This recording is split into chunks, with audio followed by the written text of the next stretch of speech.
तो हम रोज़ श्रीमद् भागवतम का एक श्लोक पढ़ते हैं। जो पहली बार आए हैं तो उनको शायद नहीं पता होगा। तो हमारे ये सीक्वेंस चल रही, पर आज का श्लोक जन्माष्टमी के परिप्रेक्ष्य से बहुत मतलब भगवान ने अरेंज कर दिया कि बहुत बिल्कुल सटीक श्लोक है जन्माष्टमी के परिप्रेक्ष्य से वास्तव में।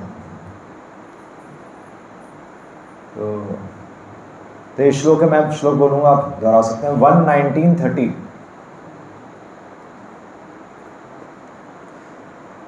स संवृतस् तत्र महान् महीयसां ब्रह्मऋषि राजऋषि देवऋषि संगैः व्यरोचतालं भगवान् यथा इंदुर गृह अक्षतार निकरैः परीतः। अनुवाद और तात्पर्य श्रील प्रभुपाद के द्वारा। सह श्री सुखदेव गोस्वामी संवृतः घिरे हुए तत्र वहाँ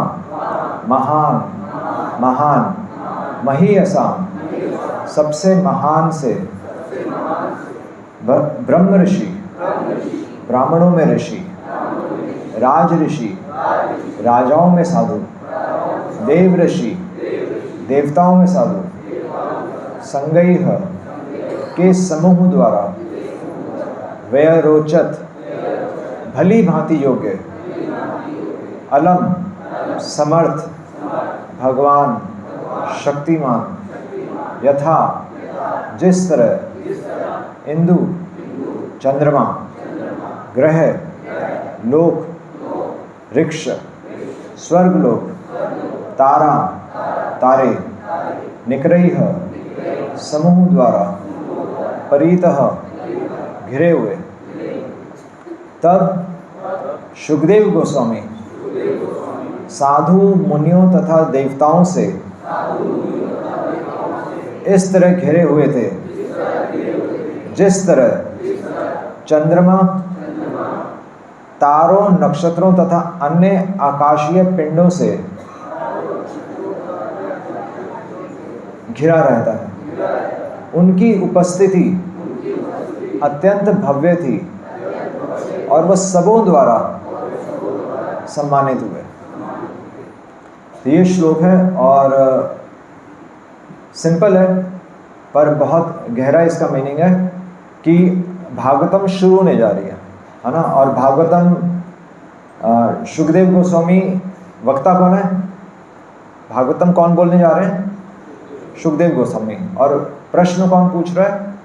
परीक्षित महाराज। हमने तो एक्चुअली परीक्षित महाराज की पोजीशन क्या थी? हमने पहले पढ़ा था कि उनकी मृत्यु 7 दिन में होने वाली थी। तो सबसे तो बिल्कुल सही समय था, उचित समय, उचित पात्र था श्रवण करने वाला और उचित वक्ता थे, बल्कि बेस्ट वक्ता थे। तो यहाँ पर लिख रहे हैं कि सुखदेव गोस्वामी उन साधुओं के बीच में, पिछले श्लोक में भी आ रहा है कि सारे जब सुखदेव गोस्वामी उस सभा में एंटर किए तो जितने भी वहाँ पर हजारों की संख्या में ऋषि मुनि इकट्ठे थे वो सब अपने स्थान पर खड़े हो गए। और यहाँ पर कैसा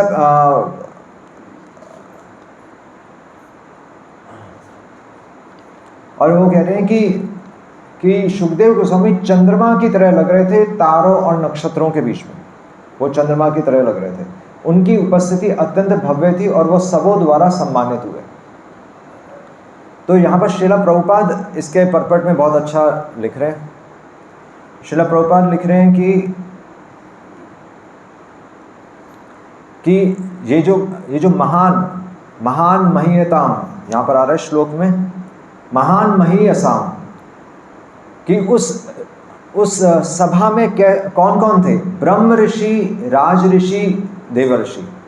तो ब्रह्म ऋषि कौन थे?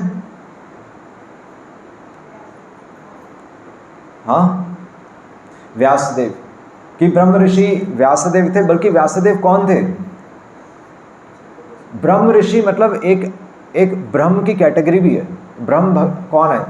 हम भगवान को ही ब्रह्म बोलते हैं ना। तो ब्रह्म ऋषि एक्चुअली व्यासदेव साक्षात भगवान के शक्ति विश अवतार है ना, क्योंकि व्यासदेव से ही भागवतम प्रकट हुई। एक्चुअली व्यासदेव से ही भागवतम प्रकट हो रही है। तो भगवान मतलब व्यासदेव के द्वारा ही भागवतम पहले सुखदेव गोस्वामी को सुनाई गई, और अब सुखदेव गोस्वामी परीक्षित महाराज को सुना रहे हैं। तो ब्रह्म ऋषियों में व्यासदेव, देव ऋषि, देवी देवताओं में भी जो सबसे जो बेस्ट थे वो कौन थे यहाँ पर? नारद मुनि।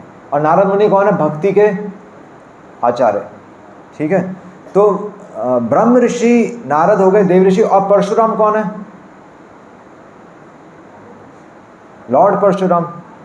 नहीं, 10 अवतार में परशुराम का भी जिक्र आता है, तो स्वयं भगवान ही है। तो प्रभुपाद यहाँ पर लिख रहे हैं कि मतलब उस सभा में साक्षात भगवान के ही अवतार थे। मतलब ऋषि मुनि तो थे ही, ऋषि मुनि सब थे, वो सब ज्ञानी लोग थे, सब कई मुक्त आत्माएं थीं, पर केवल मुक्त आत्माएं, केवल जीव आत्माएं नहीं थी वहाँ पर, साक्षात भगवान के शक्तिवेश अवतार थे। साक्षात परशुराम ही थे वहाँ पर। और कहाँ थे? नैमिषारण्य में नहीं, ऑडियंस में थे। समझ रहे हैं कि यहाँ पर कोई बैठा हुआ है और भगवान नीचे बैठे हुए हैं। व्यास आसन पे कौन बैठा है? सुखदेव गोस्वामी। और सुखदेव गोस्वामी भगवान के शक्ति में, मतलब वैसे नहीं, उनको सुखदेव गोस्वामी भगवान को जीवित तत्व माना जाता है ना। और ऑडियंस में भगवान बैठे हुए हैं, तो थोड़ा सा है नहीं, डिस्क्रिपेंसी है। तो इसलिए प्रभुपाद यहाँ पर लिख रहे हैं कि जो श्रोतागण थे उनमें से कुछ तो भगवान के साक्षात शक्तिवेश अवतार ही थे, और परशुराम, लॉर्ड परशुराम भी थे। और बल्कि सुखदेव गोस्वामी कोई ब्रह्म ऋषि नहीं थे, कोई राज ऋषि नहीं थे, कोई देवर्षि नहीं थे, है ना। और फिर भी क्या प्रभुपाद लिख रहे हैं, फिर भी किसको सबसे व्यासासन पे किसको बिठाया गया? किसको बिठाया गया? तो एक्चुअली परशुराम, व्यासदेव, उन सब ने मिलकर ही तो सुखदेव गोस्वामी को व्यासदेव पर बिठाया। तो इससे क्या पता चलता है? सुखदेव गोस्वामी व्यासासन पे क्यों है? हाँ, कौन बोल रहा है? महान भक्त थे, तो सभी महान भक्त थे। महान भक्त ठीक है, वो अपने आप में आंसर ठीक है, पर इस क्वेश्चन का आंसर नहीं है। वो सर्विस करने जा रहे हैं, ठीक है, पर वो एक सुंदर आंसर नहीं है। प्रभुपाद बहुत सुंदर आंसर लिख रहे हैं। हाँ, प्रभुपाद लिख रहे हैं, प्रभुपाद एक इतना अच्छा आंसर लिख रहे हैं, मतलब ये बेस्ट लाइन है। अगर आपको जन्माष्टमी में कोई एक पंक्ति याद करनी है तो ये पंक्ति याद कर लीजिए। प्रभुपाद लिख रहे हैं दिस मीन्स, प्रभुपाद लिख रहे हैं कि इसका मतलब था कि a devotee of the lord, कि भगवान का भक्त, a devotee of the lord is more honoured in the world than the lord himself.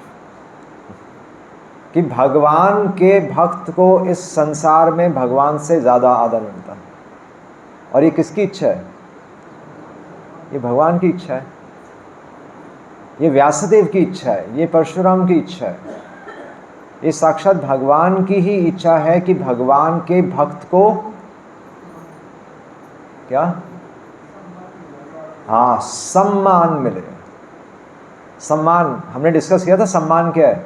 Actually सम्मान मिले, ये बात क्यों हो रही है? ये बात हुई क्यों रही है? ये बात हुई क्यों रही है?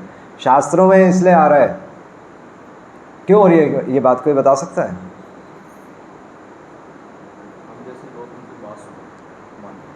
हाँ, क्योंकि ये चीज़ मिसिंग है। भागवतम 11वें स्कंद में भी कह रही है, अर्चयामेव हरये, क्या है? पूजायाम श्रद्धा यह थे कि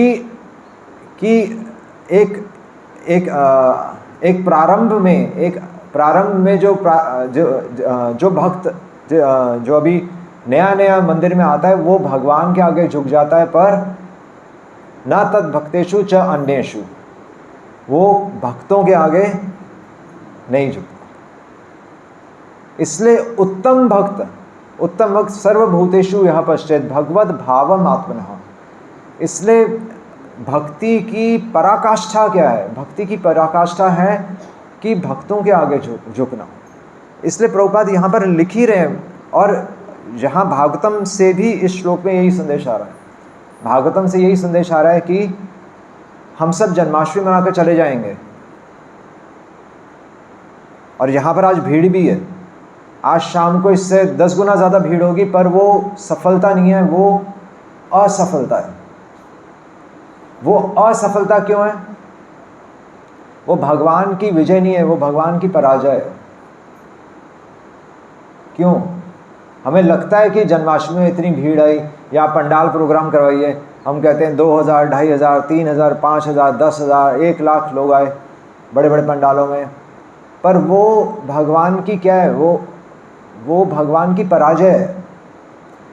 एक्चुअली मतलब बोलना नहीं चाहिए, बट दुर्भाग्य की बात है। दुर्भाग्य की बात है कि हम सीधा भगवान तक पहुंचना चाहते हैं।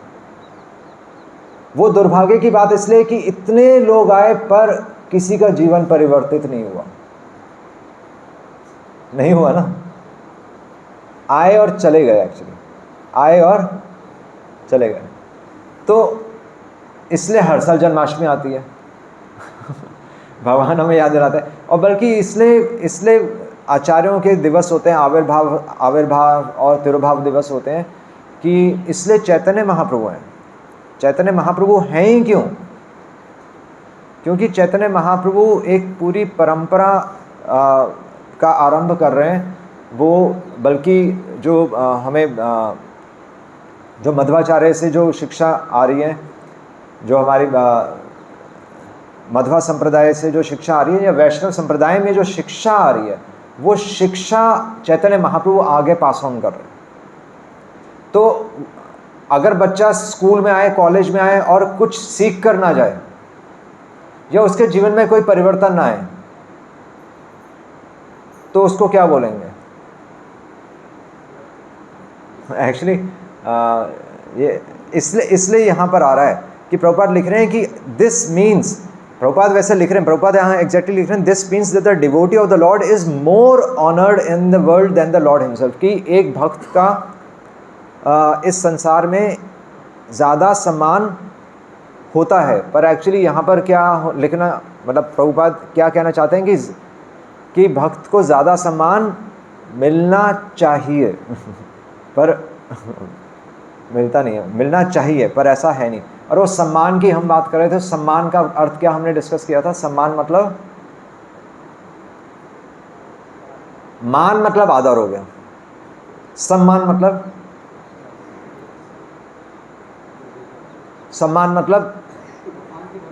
हाँ, भगवान के समान। वो थोड़ा सा थ्योरी है, थोड़ा मतलब ठीक है, भगवान के समान। सम्मान मतलब क्या हुआ? समान के साथ। एक्चुअली यही है। प्रभुपाद ने बोला था एक बार, किसी डिवोटी एक बार कोई प्रभुपाद के सामने, उस टाइम प्रभुपाद के समय तो सब प्रभुपाद के आगे मतलब फ्लैट हो जाते थे ना, कि प्रभुपाद हम आपको अपना जीवन देना चाहते हैं। तो एक बार किसी भक्त ने बोला कि प्रभुपाद मैं आपको अपना जीवन देना चाहता हूँ, तो मैं सबको छोड़कर आ रहा हूँ। तो प्रभुपाद का क्या उत्तर था? कोई सोच सकता है? कोई गेस कर सकता है? हाँ। प्रभुपाद का उत्तर था, नहीं मुझे तुम नहीं चाहिए। मतलब प्रभुपाद ने बोला कि एक्चुअली तुम अकेले मत आना। प्रभुपाद ने कहा ऐसा नहीं होगा कि तुमने जो धन कमाया है वो तुम अपने परिवार के लिए छोड़कर आओ। प्रभुपाद ने बोला जो तुमने धन कमाया वो तुम साथ में लेकर आओ, तो वास्तव में भगवान को सम्मान है। क्योंकि हम आ जाते हैं, पर एक्चुअली हम सब कुछ अपने परिवार के लिए छोड़कर आते हैं। नहीं तो सबसे प्रिय कौन हुआ? परिवार। और मैं आ गया खाली हाथ। प्रभुपाद का इतना अच्छा उत्तर है वो। और आप मतलब एक बार मैं बटाला में भी ऐसी एक गैदरिंग में थे और वहाँ पर भक्त बैठे थे। चैतन्य महाप्रभु के षडभुज वहाँ पर साक्षात विग्रह ही थे। गौड़िया मठ का था शायद वो मंदिर। और किसी भक्त ने गाना गाया और बहुत सुंदर गाना गाया। उसकी पहली पंक्ति थी छीन ले, तो उन्होंने गाकर गाया, मैं गा नहीं सकता, पर वो कह रहे थे छीन ले छीन ले छीन ले मेरा मन।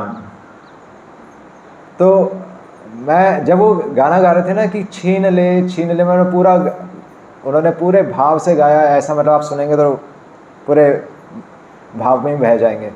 तो जब वो कह रहे थे छीन ले, तो मेरे मन में आया मेरे मन में आया कि मेरा धन बोलेंगे पर उन्होंने बोला कि मेरा मन। इसलिए भगवान क्या मांग रहे हैं कि मन मना मन भक्तो। भगवान को ही पता है कि हम अपना धन नहीं देंगे इसलिए भगवान कह रहे हैं कि इनको ट्रिक करना है तो इनका मन मांग लो, क्योंकि व्यक्ति अपना मन दे देता है पर अपने बच्चों को नहीं देता, अपने धन को नहीं देता। तो जन्माष्टमी इसलिए दान की प्रथा है, क्योंकि ये सृष्टि कैसे चल रही है? माया से चल रही है। ये सृष्टि भगवान की कृपा से जरूर चल रही है, पर ये भौतिक संसार में सृष्टि कैसे चलती है? धन से। इसलिए भक्ति सिद्धांत सरस्वती महाराज के डिसाइपल्स उनको अपनी सारी सैलरी लाकर देते थे और फिर भक्ति सिद्धांत सरस्वती महाराज उसमें से उनको वापस करते थे। मतलब आप खुद ही सोचें कि एक अलग ही चेतना होगी वो, क्योंकि जिस तीव्रता से हम इस संसार में भाग रहे हैं, नहीं मतलब आप अभी एक सेकंड के लिए, मतलब हम यहाँ से जाएंगे तो इंस्टेंटली व्यक्ति, चाहे छुट्टी हो चाहे कुछ हो, व्यक्ति अपना काम करना शुरू कर देता है। नहीं, चाहे घर में चाहे बुखार हो आप काम करेंगे, चाहे बच्चा बीमार हो आप काम करेंगे, चाहे भूख लगी हो आप काम करेंगे, चाहे किसी ने कुछ बोल दिया हो आप काम करेंगे। नहीं, चाहे घर में किसी की मृत्यु हो गई हो अगले दिन दुकान खोलेंगे, घर में शादी हो भाग भाग कर वापस जाकर दुकान खोलेंगे। तो भगवान ने इतनी अच्छी चीज बनाई है कि एक्चुअली हम अपने आप से भाग रहे नहीं भाग रहे। तो अगर जो तीव्रता इस संसार में हम दिखा रहे हैं सिर्फ इसके लिए, सिर्फ धन के लिए, सिर्फ और सिर्फ माया के लिए हम वो तीव्रता दिखा रहे हैं, वही तीव्रता कैसे भगवान में आएगी? उसी धन से आएगी। क्योंकि सबसे ज़्यादा अटैच हम, बल्कि परिवारों में लड़ाई हो जाती है ना, पिता पुत्र में लड़ाई हो जाती है, आजकल पति पत्नी में लड़ाई हो जाती है। किसके पीछे? धन के पीछे। वो शॉपिंग के पीछे नहीं है, धन के पीछे तो कोई बड़ी बात नहीं है। तो भगवान कह रहे हैं मैंने इतनी सुंदर चीज़ बनाई है तो तुम इसको मेरी सेवा में क्यों नहीं यूज़ करते? इसलिए प्रभुपाद ने बिल्कुल कहते हैं ना बुल्स आए, प्रभुपाद ने बिल्कुल मछली की आंख पर अटैक किया। प्रभुपाद ने बोला तुम अकेले मत आना, तुम खाली जय मत आना तो इसलिए मतलब ये तो चलो हम थोड़ा सा निकल गए, पर वास्तव में एक भक्त भी वास्तव में सम्मान देना क्या होता है? सम्मान देना यही होता है कि हम भगवान के भक्त को आदर क्यों दे रहे हैं? क्योंकि वो भगवान का काम कर रहा है। मतलब उसको धन की ज़रूरत नहीं है, समझ रहे हैं ना? उसके जीवन से आप देख सकते हैं ना, उसके जीवन से आप देख सकते हैं कि उसको धन की आवश्यकता नहीं, पर वो धन कहाँ लग रहा है? वो भगवान की सेवा में लगना है, वो भगवान की सेवा में लगना है। और मतलब संसार की दशा ये है कि हमें धन के बारे में बात करनी पड़ रही है, पर एक्चुअली शिक्षा के बारे में बात करनी चाहिए। नहीं, शिक्षा पर समाज की, हम शिक्षा के बारे में बात करते रहते हैं, लोग सुनकर चले जाते हैं। तो इसलिए मछली की आँख भी है कि हमें अपने आप को किस कसौटी पर देखना है कि कितना हम सरेंडर्ड हैं भगवान का काम करने के लिए। जैसे आज सब आए हैं, हरि नाम के लिए आए हैं, तो घर से बाहर निकल कर आए हैं, अपनी नींद छोड़ कर आए हैं, तो ज़रूरी है, ये ज़रूरी है कि जहाँ भगवान का कार्य हो रहा है, आप देखिए घर में आपका पूरे साल में जैसे गृह प्रवेश होता है, ये शादी होती है, शादी होती नहीं होती?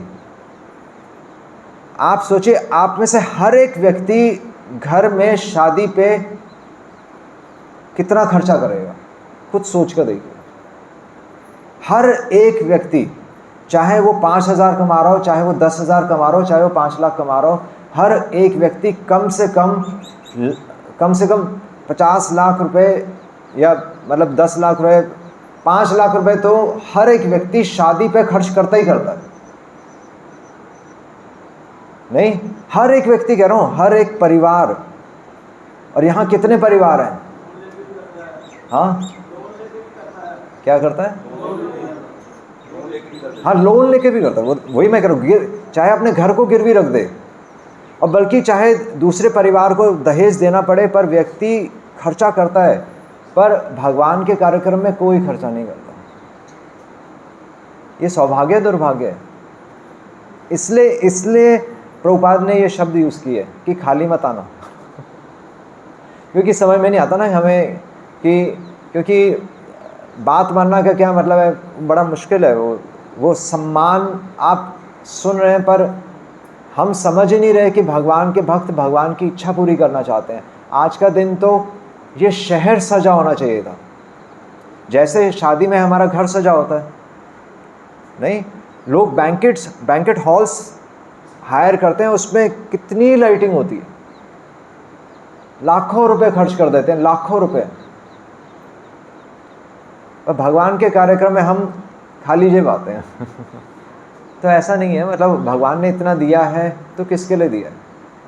यही तो हमारी ट्रेनिंग है कि भगवान के लिए हम सम्मान, वास्तव में सम्मान मतलब भगवान शुकदेव गोस्वामी की जो इच्छा है, जो भक्तों की इच्छा है, वो हमारा कर्तव्य है कि भक्तों की इच्छा पूरी हो।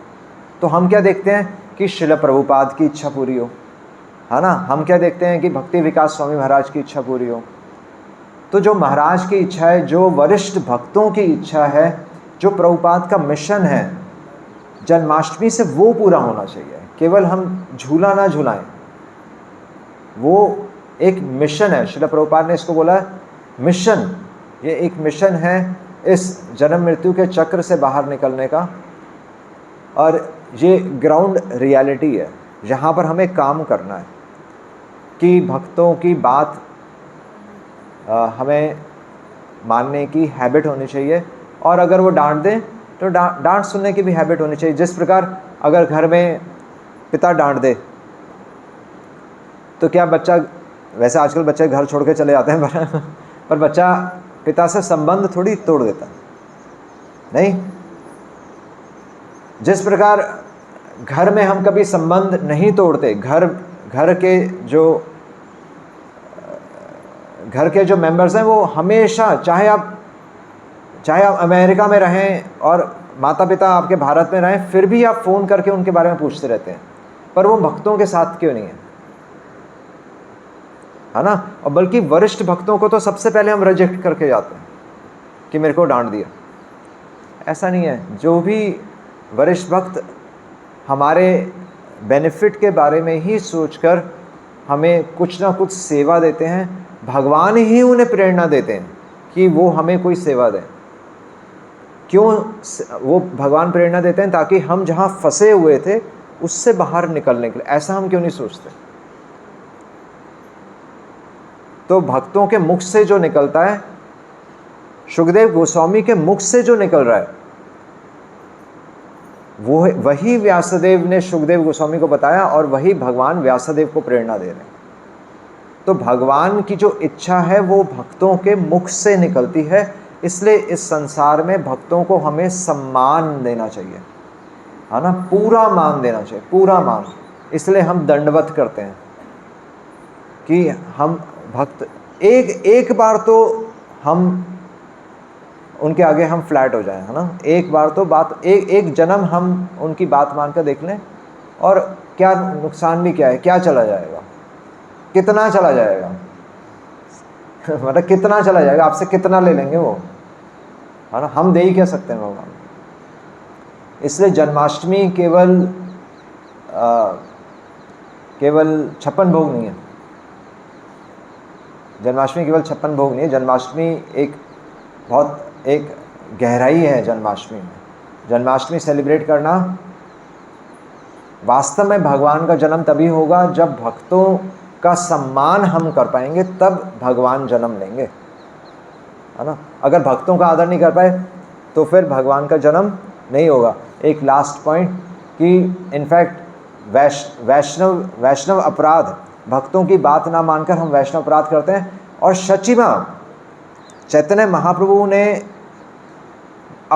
तो एक्चुअली उनसे भक्तों ने पूछा कि आप अपनी माँ सची माँ को, तो सची माँ कौन है, स्वयं यशोदा माँ, स्वयं देवकी, तो आप अपनी माँ को प्रेम क्यों नहीं दे रहे। तो चैतन्य महाप्रभु ने बोला नहीं, मैं उनको प्रेम नहीं दूंगा क्योंकि उन्होंने वैष्णव अपराध किया। और क्या वैष्णव अपराध किया था? हाँ, अद्वैत आचार्य के प्रति, अद्वैत आचार्य मतलब और कोई नहीं, अद्वैत आचार्य के प्रति उनसे अपराध हो गया था। और अपराध भी क्या था? हाँ एक्चुअली अपराध की कोई मतलब ऐसा उन्होंने कोई वो नहीं किया था, पर अद्वैत आचार्य की इच्छा थी। अद्वैत आचार्य ने जब, तो चैतन्य महाप्रभु के बड़े ब्रदर विश्व रूप थे, और अद्वैत आचार्य की शिक्षाओं से जो उन्होंने भगवान के बारे में शिक्षाएं दी, तो उनसे जो प्रेरित होकर एक्चुअली विश्व रूप ने संन्यास ले लिया, है ना।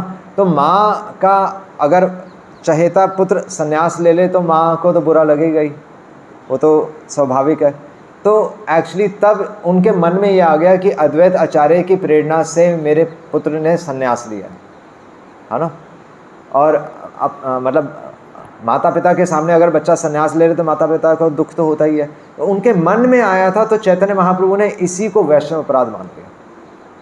और उन्होंने बोला कि जब तक, एक्चुअली मैं भी उन्हें क्षमा नहीं कर सकता, क्योंकि जब तक जिसके प्रति उन्होंने अपराध किया, जब तक वो उन्हें क्षमा नहीं करेंगे, तब तक उन्हें वो इस अपराध से मुक्त नहीं होंगी।